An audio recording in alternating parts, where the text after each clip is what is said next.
kebaikan Tuhan, menikmati kasih Tuhan yang luar biasa. Banyak orang hari-hari ini jauh dari hadirat Tuhan karena persoalan, karena tantangan yang ia hadapi, sehingga dia menjauh. Yang seharusnya dia mendekat kepada Tuhan, tapi justru menjauh. Jemaat atau orang-orang Niniwe, orang-orang Niniwe ini diberkati luar biasa. Mereka tidak bisa membedakan mana tangan kiri, mana tangan kanan. Artinya mereka tidak berkekurangan. Mereka memiliki kumpulan keledai, mereka memiliki kumpulan domba-domba. Mereka hidup dalam kehidupan yang meriah, yang diberkati, berkelimpahan oleh Tuhan. Namun mereka melupakan Tuhan, bahkan kejahatan mereka sampai kepada langit. Padahal Tuhan yang memberkati mereka. Lalu Yunus dikirim. Mereka telah jauh dari hadirat Tuhan. Tantangan kehidupan berkemenangan juga oleh karena badai kehidupan yang melanda hidup kita. Ketika badai melanda NTT, semua diporak-porandakan. Bangunan-bangunan yang tidak tahan, yang tidak dapat menahan badai akan hancur. Semua fasilitas-fasilitas publik termasuk rumah ibadah hancur dilalap oleh badai yang begitu hebat itu. Dan banyak kerugian yang terjadi. Bahkan ada orang-orang yang meregang nyawanya oleh karena badai ini. Kerugian begitu besar oleh karena badai yang secara jasmani melanda sebuah pulau. Nah, seringkali dalam kehidupan kita ada badai yang datang, badai sakit penyakit, penderitaan, kesusahan, suatu pergolakan, pertentangan, aniaya, penderitaan. Ada banyak badai yang menerpa kita bertubi-tubi. Kalau kita tidak memiliki iman kepada Tuhan, kalau kita tidak memiliki penguasaan diri, kalau kita tidak memiliki kuasa, kalau kita tidak memiliki pondasi yang kuat, maka kita akan mengalami porak-poranda. Kekasih Tuhan, mengertilah bahwa sesungguhnya kita perlu sungguh-sungguh ada dalam hadirat Tuhan. Tadi malam saya bangun jam 2 lebih. Saya berdoa kepada Tuhan. Saya merasa tubuh saya lemah, tapi saya berdoa, memuji Tuhan, menyembah Tuhan, berbahasa roh, menaikkan pujian saya. Saya katakan kepada Tuhan, keadaan tidak boleh mengintimidasi saya, masalah tidak boleh mengintimidasi saya. Saya harus menang bersama Tuhan, karena saya harus menyampaikan firman Tuhan. Hidup yang berkemenangan, hidup yang berkelimpahan harus saya alami. Hidup yang penuh dengan pemeliharaan Tuhan, persediaan Tuhan harus saya alami, karena Yesus sudah mati bagi saya.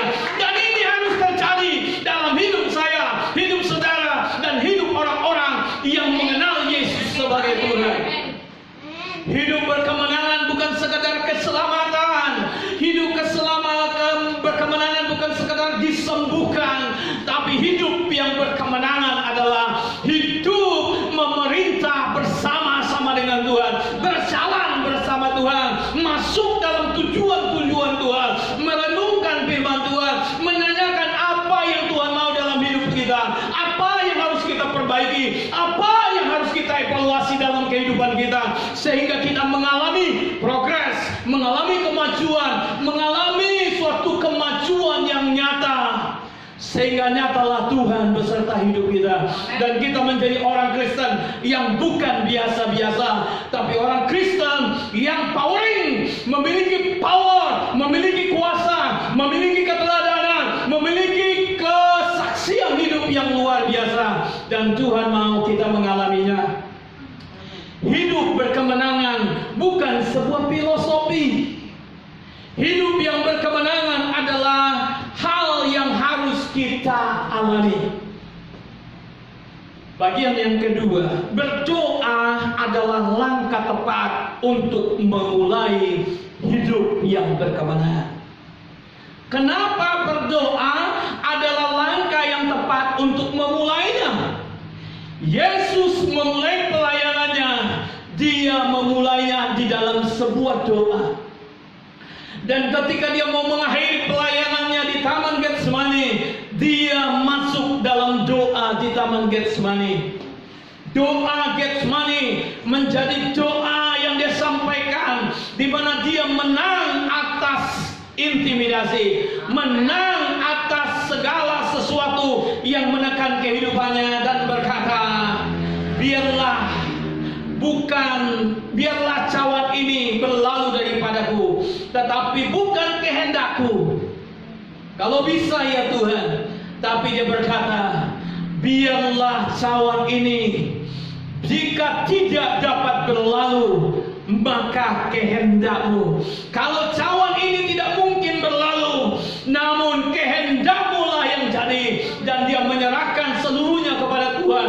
Akhirnya dia melewati proses penyaliban, melewati suatu penghinaan, mengalami aniaya, dan mati tergantung di kayu salib, dan tidak mengeluh karena dia sudah menang di dalam doa. Amin.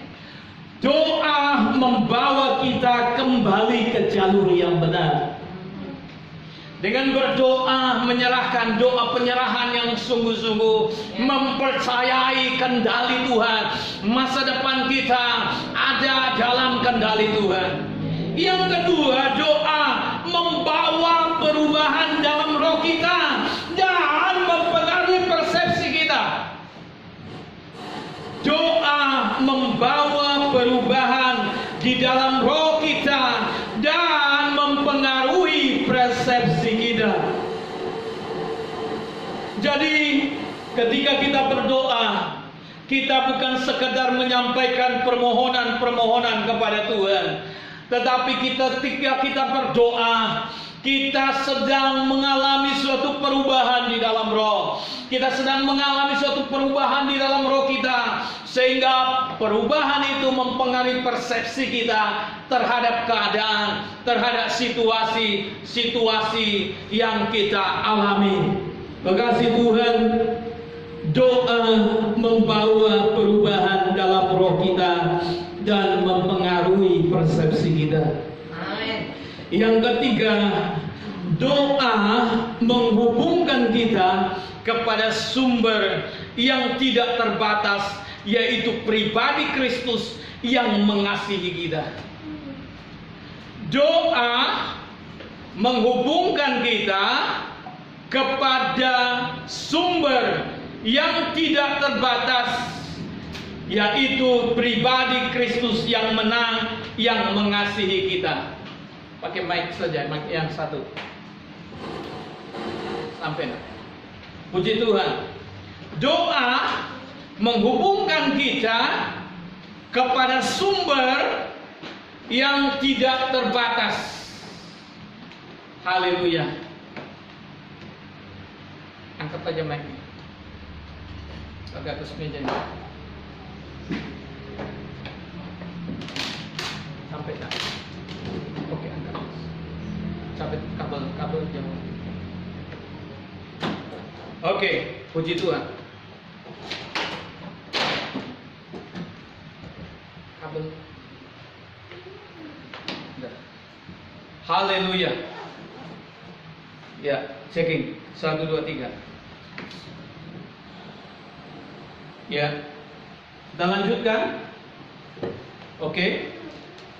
Kita lanjutkan lagi. Coba dinaikkan lagi suaranya. Puji Tuhan.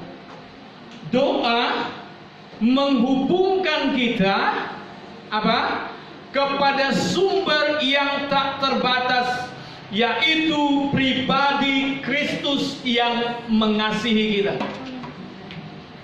Yang keempat, doa memungkinkan kita mengalami mujizat. Tidak mungkin mujizat terjadi kalau kita tidak berdoa dengan penuh keyakinan. Kalau mau mengalami mujizat Tuhan, kita perlu berdoa bersungguh-sungguh. Berserulah kepada Tuhan. Berserulah kepada Tuhan. Hai gunung-gunung yang tinggi, hai engkau yang tinggal di bukit-bukit batu, hai engkau yang tinggal di padang gurun, hai engkau yang tinggal di dataran rendah, di lembah-lembah. Dalam Yesaya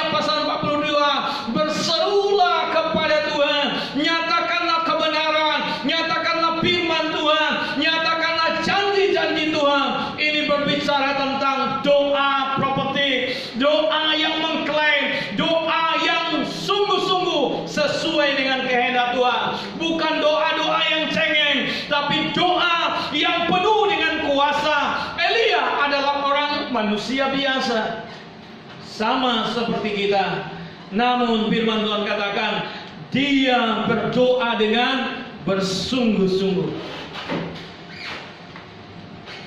Dan dia mengalami pengalaman yang luar biasa.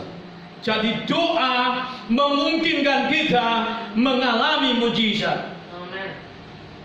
Selanjutnya kalau kita lihat pasal yang kedua dari kitab Yunus, ada doa ucapan syukur yang dia naikkan ketika dia ada di dalam perut daripada ikan yang besar itu.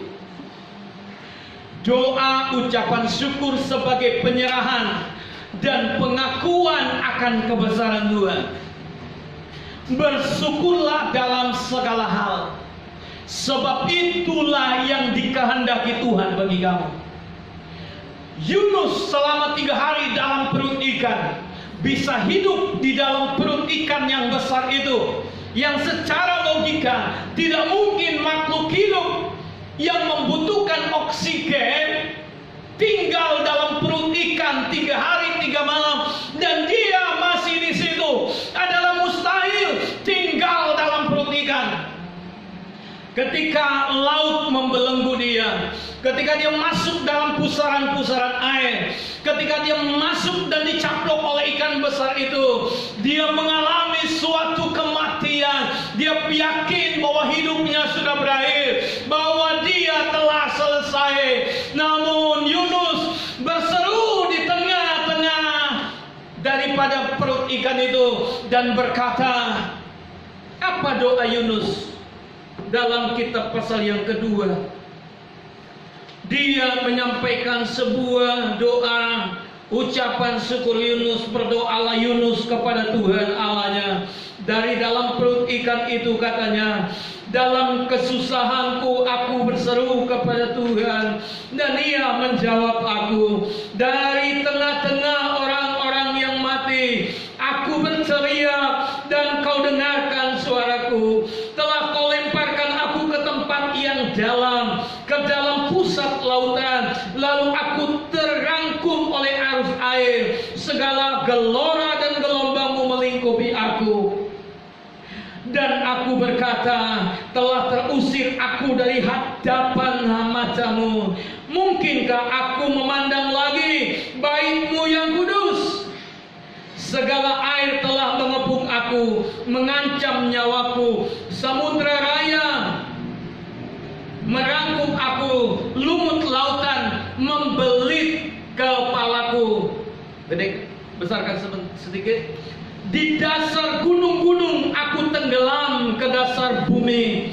Pintunya terpalang di belakangku untuk selama-lamanya. Ketika itulah Engkau naikkan nyawaku dari dalam liang kubur, ya Tuhan Allahku. Ketika jiwaku letih lesu di dalam diriku, teringatlah aku kepada Tuhan dan sampailah doaku kepadamu ke dalam bait-Mu yang kudus. Mereka yang berpegang teguh kepada berhala kesia-siaan, merekalah yang meninggalkan Dia, yang mengasihi mereka dengan setia. Tetapi aku dengan ucapan syukur akan kupersembahkan korban kepadamu. Apa yang kunasakan akan kubayar. Keselamatan dari Tuhan. Lalu berfirmanlah Tuhan kepada ikan itu, dan ikan itu pun memuntahkan Yunus dari darat. Dia keluar dari kegelapan.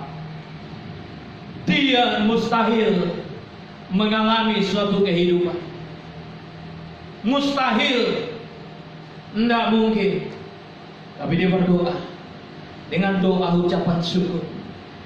Doa yang penuh dengan penyerahan kepada Tuhan.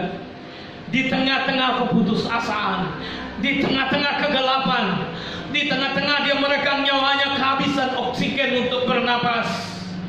Di tengah-tengah itu dia berkata, dia mengakui kebesaran Tuhan dan bernasar kepada Tuhan. Dan dia berkata, aku akan melakukan kehendak-Mu, aku akan melakukan tugas-tugas-Ku ya Tuhan. Dan Tuhan berfirman kepada ikan itu, Dan ikan itu memuntahkan Yunus.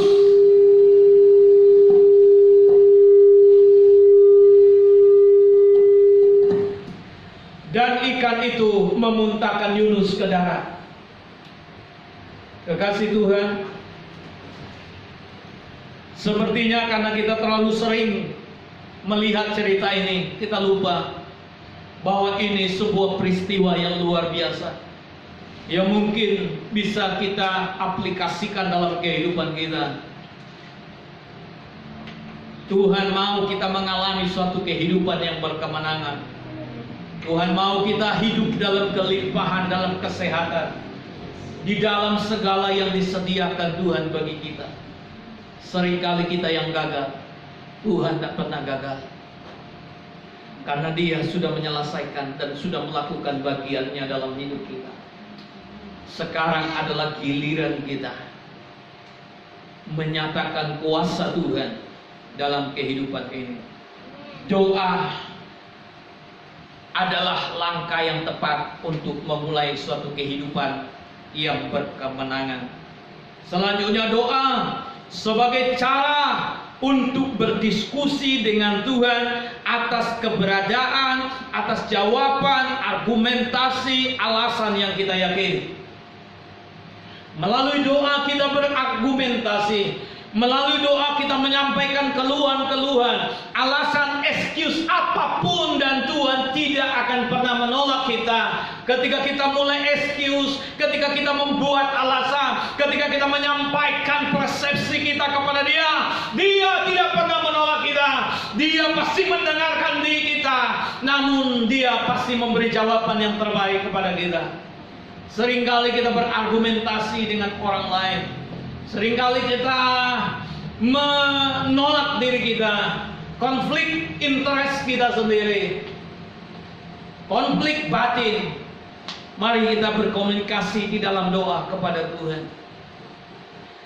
Tadi malam saya banyak berdoa, berkomunikasi, berdiskusi dengan Tuhan.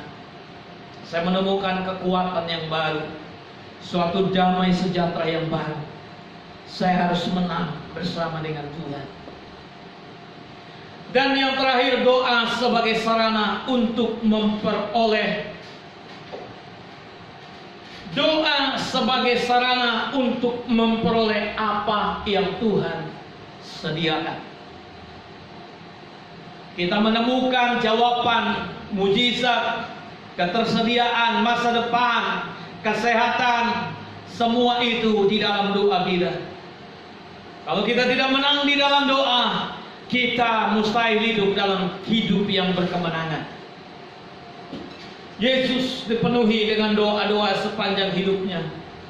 Dalam hidupnya sebagai manusia, Dia telah merendahkan diri dan mengambil rupa sebagai seorang hamba.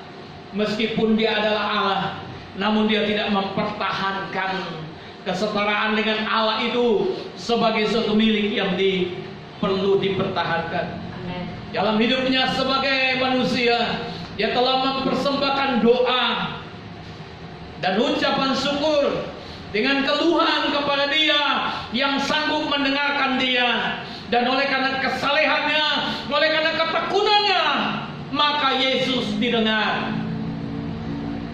Kita perlu berdoa seperti Yesus berdoa, menyampaikan keluhan-keluhan, kerinduan-kerinduan, pergumulan kita, kebutuhan-kebutuhan kita kepada Bapa yang pasti sanggup menyediakan, sanggup melakukan, sanggup mengerjakan, dan tidak mengecewakan. Banyak berdoa, banyaklah berdoa. Maka ketika apapun yang terjadi dalam hidup saudara, saudara pasti menang. Amin. Doa bukan lagi sebuah rutinitas, tapi doa sebagai sebuah lifestyle, gaya hidup.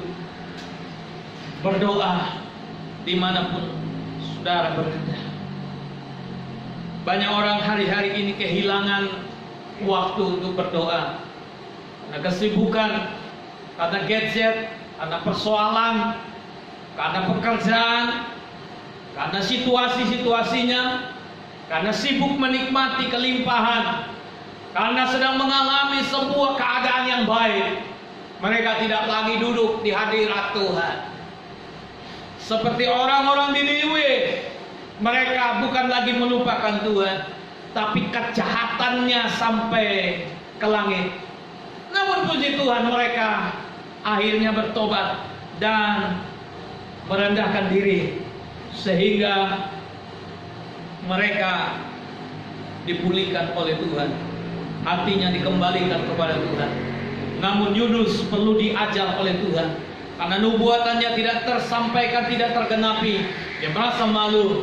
Namun Allah berfirman kepadanya di dalam doa, kalau engkau mengasihi pohon jarak yang tidak pernah engkau tanam, yang tidak pernah engkau tumbuhkan, lebih lagi aku yang mengasihi orang-orang Niniwe yang besar itu, dengan ternaknya, dengan kehidupannya yang tidak dapat membedakan tangan mana, tangan kiri dan tangan kanan.